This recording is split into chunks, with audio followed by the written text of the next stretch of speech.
अगर आप लोग हमारे चैनल पर नए हैं तो प्लीज़ चैनल को सब्सक्राइब करो और ऐसे कार्टून की वीडियो देखने के लिए बेल आइकन को ऑन करो। जंगल में गरीब बहू का ससुराल। गहरी रात है, चारों ओर घना जंगल फैला हुआ है। सन्नाटे को चीरती हुई जंगली जानवरों की डरावनी आवाजें सुनाई दे रही हैं। एक छोटे से कच्चे घर के अंदर राधिका बहू बैठी है। वह चिंतित और भयभीत है। घर के अंदर उसकी सास कमला, ससुर धर्मपाल और देवर राजू भी है। पूरा घर अंधेरे में डूबा हुआ है। केवल एक छोटी सी दीपक की रोशनी टिमटिमा रही है। माँ जी, ये आवाजें तो हर रात और भयानक होती जा रही हैं। आज फिर कुछ अजीब महसूस हो रहा है। मुझे बहुत डर लग रहा है।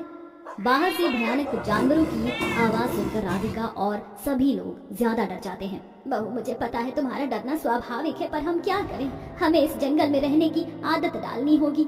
अब पानी भी खत्म हो गया है। गांव से दूर इस जंगल में जीना बहुत मुश्किल हो गया है। हमें एक एक बूंद के लिए तरसना पड़ता है यहाँ पर। बाबूजी, पास वाली नदी का पानी ही अब एकमात्र सहारा है, पर वहाँ जाना भी खतरे से खाली नहीं। जंगली जानवरों का पता नहीं कब वहाँ पर आ जाए। मैं जाऊंगी। अगर अब और देर की तो हम सब प्यासे मर जाएंगे। बिना पानी के तो हमारा कोई जीवन ही नहीं है। एक बार खाए बिना रह सकते हैं, लेकिन पानी पिए बिना कैसे रहेंगे? नहीं राधिका बहू, वहाँ बहुत खतरा है। सुना है पिछले हफ्ते वहाँ एक बड़ा जंगली भेड़िया देखा गया था। कहीं वो भेड़िया अभी भी वहाँ पर घूम ना रहा हो। माँ जी, हमें कुछ करना ही होगा। आप सब मेरी फिक्र मत कीजिए, मैं जल्दी लौट आऊंगी। राधिका एक छोटी सी मटकी उठाती है और घर से बाहर निकलती है। उसके कदम कांप रहे हैं, लेकिन वह हिम्मत करके नदी की ओर बढ़ती है। राधिका धीरे धीरे जंगल के रास्ते पर चलते हुए नदी के किनारे पहुंचती है। चारों ओर गहरा सन्नाटा है। केवल कुछ झींगुरों की आवाज सुनाई दे रही है। वह नदी के पास बैठकर जल्दी जल्दी मटकी में पानी भरने लगती है। तभी अचानक झाड़ियों में कुछ हलचल होती है। कौन है वहाँ? कौन है? सामने आओ। कौन है झाड़ियों के पीछे? राजू, ये तुम तो नहीं हो ना? राधिका इतना बोल ही रही थी कि तभी एक भयानक भेड़िया झाड़ियों से बाहर आता है और गुर्राता है। राधिका की आंखें डर से फटी रह जाती हैं। वह मटकी छोड़कर अपनी जान बचाने के लिए दौड़ती है। वह जंगलों में रफ्तार से भागती है। राधिका तेजी से भागती है, कांटे और झाड़ियों से बचते हुए किसी तरह अपने घर की ओर दौड़ती है। भेड़िया उसके पीछे भागता है, लेकिन आखिरकार वह दरवाजे के पास पहुंचकर दरवाजा बंद कर देती है। उसकी सांस फूली होती है और वह पसीने में नहाई होती है।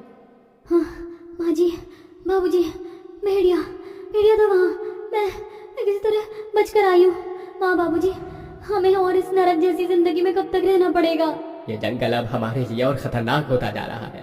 हमें यहाँ से निकलने का कोई रास्ता ढूंढना होगा। आखिर करे तो करे क्या, कुछ समझ नहीं आ रहा। धर्मपाल और उसका पूरा परिवार जंगल में बहुत परेशान था और सबसे ज्यादा बेचारी राधिका।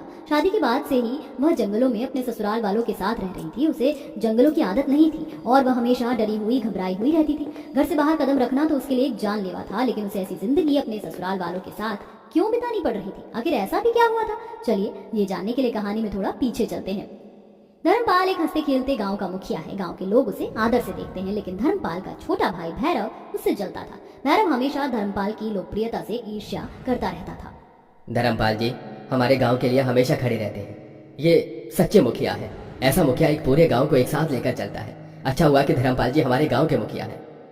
अरे हमेशा धर्मपाल की ही तारीफ। मुझे कोई नहीं देखता। एक दिन मैं इस गांव का मुखिया बनूंगा, देख लेना। और फिर इस गांव वालों की अकल अच्छे से ठिकाने भी लगा दूंगा।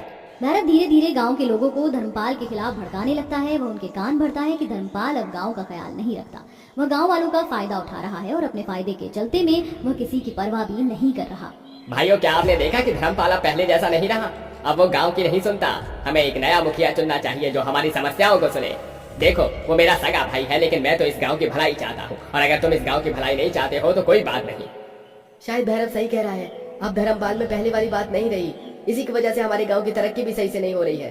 धीरे धीरे गांव के लोग भैरव की बातों में आकर धर्मपाल से नाखुश होने लगते हैं। एक दिन भैरव गांव के लोगों को उकसाकर धर्मपाल के खिलाफ विद्रोह करवा देता है। हम धर्मपाल को मुखिया नहीं मानते। अब से भैरव हमारा नया मुखिया होगा, क्योंकि उसे हमारी परवाह है। वो हमारा सही गलत समझ रहा है। धर्मपाल हमारी परेशानियों को नहीं समझता। वो अच्छा मुखिया नहीं है। ये तुम क्या कह रहे हो? मैंने हमेशा गांव की भलाई के लिए काम किया है। ऐसा तो मत कहो। इतनी मेहनत मेरी सालों की सब बर्बाद मत करो। अरे अब इस गांव में तुम्हारी जगह नहीं है बड़े भाई। तुम्हें यहाँ से तड़ी पार किया जाता है। अब मैं इस गांव का नया मुखिया हूँ और मैं जो कहूँगा वही होगा। गांव वालों ने खुद मुझे इस गांव का मुखिया चुना है, क्योंकि मैं इनका भला चाहता हूँ, तुम नहीं।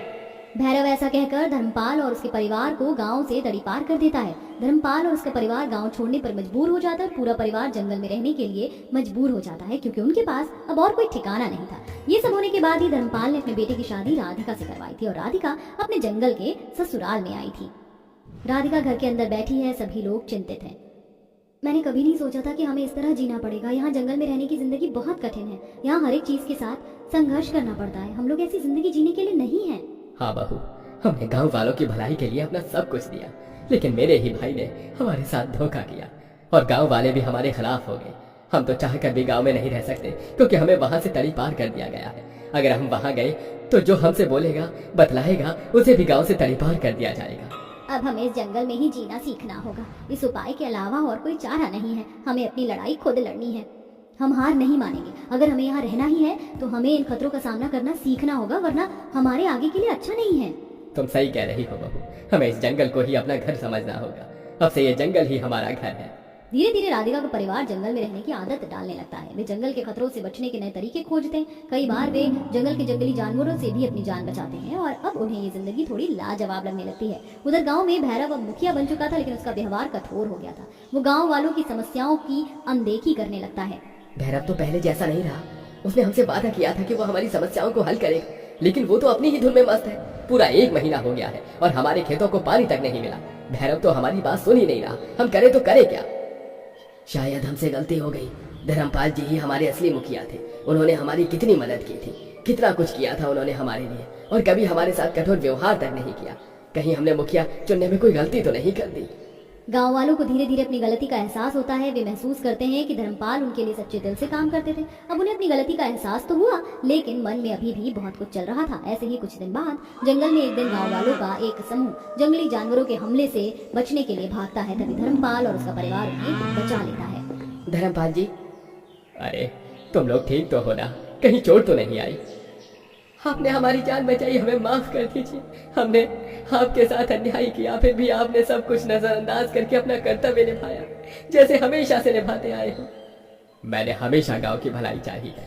अगर आप सच में अपने फैसले पर पछता रहे हैं तो आइए मिलकर गांव को फिर से संवारते हैं, क्योंकि इसी में सबकी भलाई है। गांव वाले अपनी गलती मानते हैं और धर्मपाल को वापस गांव का मुखिया बनने का निवेदन करते हैं। अब गांव की सहमति के आगे भैरव भी कुछ नहीं कर पाता। धर्मपाल और उसका परिवार गांव वापस आता है। गांव वाले उनका स्वागत करते हैं। भैरव को अपनी गलतियों का एहसास होता है और वह माफी मांगता है। भाई साहब, मुझे माफ कर दीजिए। मैंने लालच में आकर आपसे विश्वासघात किया। मुझे आपके साथ ऐसा नहीं करना चाहिए था। मेरी गलती है, मैं अपनी गलती की माफी मांगता हूँ। हो सके तो मुझे माफ कर दीजिए। भैरव, मैंने तुम्हें हमेशा प्यार दिया क्योंकि तुम मेरे छोटे भाई हो। कभी तुम्हारी बातों को नहीं टाला, हमेशा तुम्हारा साथ भी दिया, लेकिन तुमने मेरे ही पीठ पर आकर खंजर घोंप दिया। मैं तो तुम्हारे ऊपर आंख बंद करके भरोसा करता था, लेकिन तुमने तो उस भरोसे को बहुत बेरहमी से तोड़ दिया।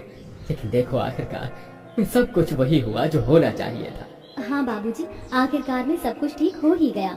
हमने बहुत बुरे दिन देखे हैं, लेकिन अब वापस अपने घर आकर बहुत शांति मिल रही है।